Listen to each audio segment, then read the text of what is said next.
Vous me l'aviez demandé, la voici, une nouvelle journée dans mon assiette, une vidéo où je vous montre ce que je cuisine et ce que je fais dans une journée ordinaire de travail et de sport. Alors allons-y!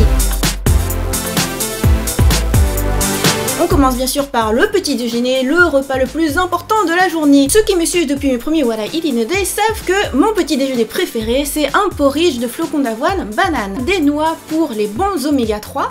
Et j'aime bien aussi customiser ça certains matins avec un carré de chocolat 85% bio s'il vous plaît. Ça se prépare en 1 minute chrono, c'est super léger et digeste, c'est comme manger une pâte à gâteau. J'adore ça, je ne m'en lasse jamais. Et la banane c'est riche en potassium, c'est excellent pour une sportive. Mais il est temps de travailler, j'ai plein de boulot avec la sortie du Voyage de Hannah tome 2. D'ailleurs, grâce à vous, il est classé 3e meilleure vente de romans adolescents sur Amazon. Yeah, merci beaucoup, merci pour tous vos commentaires. Donc plein de boulot en perspective pour la matinée. Et ça y est, c'est déjà l'heure du déjeuner. Aujourd'hui, c'est un repas dans l'esprit japonais, un riz au curry. Donc pour ça, bien sûr, il faut cuire du riz. Moi, j'adore prendre du riz japonais, du riz pour sushi, tout simplement du riz rond, du riz bio de Camargue. C'est très bien, moi j'adore ça, c'est moelleux. Et ça fait voyager au pays de soleil levant où qu'on soit. En temps normal, j'aurais pris des carottes, mais là, les patates douces sont de saison au moment où je tourne cette vidéo. Donc j'ai pris des patates douces que j'ai cuit avec de l'eau. Ensuite, avec le même jus de cuisson, je prépare la sauce de curry avec du curry roux. J'ajoute des haricots rouges cuits. Et voilà, il n'y a plus qu'à dresser avec le riz.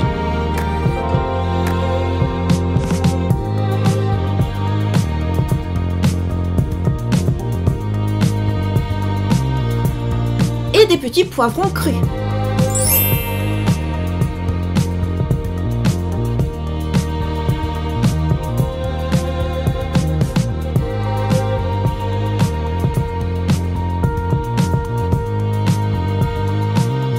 Une habitude récente qu'on a pris avec mon chéri depuis qu'on est rentré du Japon, c'est de mettre un point d'honneur à toujours partager notre déjeuner ensemble. Parce que c'est un moment qui nous permet de faire une pause dans la journée de travail, sinon même moi en fait je mangerais en 5 minutes, je prendrais pas le temps de bien mastiquer alors que c'est super important, c'est une des clés de la bonne santé.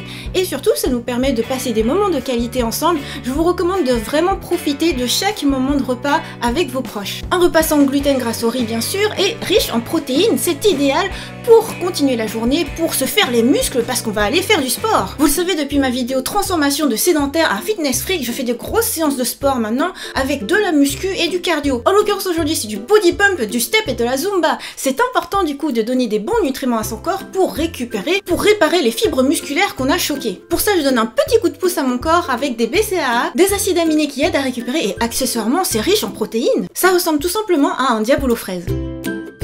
Pour le dîner, je prépare toujours quelque chose de plus léger que le reste de la journée pour pouvoir bien dormir ensuite, bien digérer tranquillement. Donc, le midi, c'était esprit japonais. Le soir, je prépare quelque chose esprit grec parce que je suis partie en voyage en Grèce et j'aime bien me rappeler les bons souvenirs de Méditerranée. Donc, c'est une salade à la grecque avec des morceaux de concombre, de tomates, donc bien sûr des légumes bio. Hein. Tous nos légumes proviennent de notre ferme bio, agriculture raisonnée, soutenons l'agriculture locale. Donc, c'est ce qui permet d'avoir des légumes super goûteux, pas besoin d'assaisonner plus que ça pour qu'il y ait de la saveur. Quelques olives à la grecque pour avoir des bons oméga 9. Et vous allez me dire, dans une salade grecque, il y a de la feta. Eh bien, moi, je mets du tofu lacto-fermenté. Saveur pesto, c'est la saveur qu'on préfère, mon chéri et moi. En mettant juste ça, franchement, la salade devient délicieuse. Je vous le recommande. Super facile ces recettes, non? Je me prends vraiment pas la tête au quotidien. Manger vegan, manger végétalien, manger végétarien, c'est super facile. Et pour autant, ça peut être savoureux, ça peut être local, ça peut être bio. C'est accessible à tous. Voilà, j'espère que cette vidéo vous a plu. Bye bye!